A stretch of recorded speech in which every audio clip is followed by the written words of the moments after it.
புதிய தலைமுறை நேர்பட பேசு ஒருங்கிணைப்பாளர், மூத்த பத்திரிகையாளர் விஜயன் அவர்களை விசாரணைங்கிற பேர்ல இரவு நேரம் அழைச்சிருக்கிறாங்க.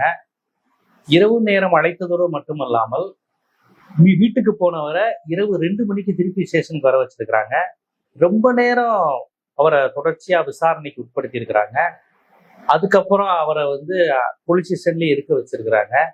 அதோட உச்சபட்ச கொடுமையாக அவருடைய செல்போனை பறிமுதல் செஞ்சு வச்சிருக்கிறாங்க.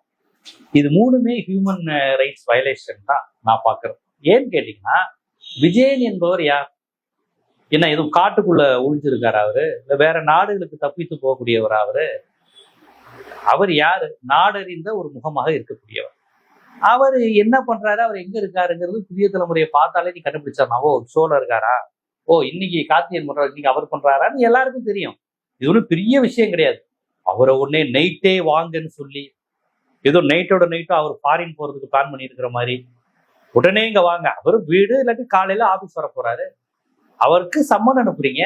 சம்மன் அனுப்புனாலே டைம் இருக்கே சார். எனக்கு நீங்க சம்மன் கொடுக்கும்போது நான் திருப்பதிலயோ ஹைதராபாத்லயோ காஷ்மீர்லயோ எங்கேயோ இருந்தா என் வீட்டு முன்னாடி நோட்டீஸ் விட்டு போகலாம். நோட்டீஸை பார்த்துட்டு நான் ரிப்ளை பண்ணலாம். சம்மனுக்கு என் வக்கீல வச்சே நான் திருப்பி ரிப்ளை பண்ணலாம். இப்படி எவ்வளவோ உரிமைகள் உண்டு. சம்மன் அப்படிங்கிறது ஒரு சாதாரண விஷயம் சார். சம்மன்கிறது ஒரு அழைப்பானை. உங்களை விசாரிக்க கூப்பிட்டுருக்காங்க. அந்த விசாரிக்க கூப்பிட்டாலே அது ஒன்றும் பெரிய தப்போ இதோ கிடையாது.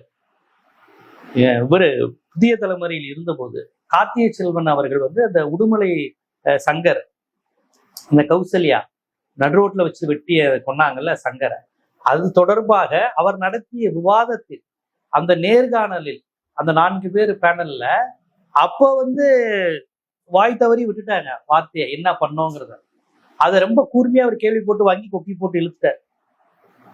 சோ அது குறித்து அந்த விவாதம் நடத்தியதும் அந்த கொலை கேஸ்க்கு முக்கிய சாட்சியாக ஆவணமா மாறிடுச்சே.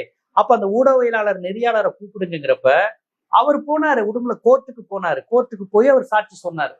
இதன் மூலமாக ஒரு ஆணவ கொலை தீர்ப்பே அமைஞ்சிச்சு. அப்ப ஊடக விவாதங்கள், ஊடகவியலாளர்கள்ங்கிறவங்க இப்படி எத்தனையோ விஷயங்கள்ல தப்பு செய்தவர்களை தண்டிக்க காரணமாயிருக்காங்க.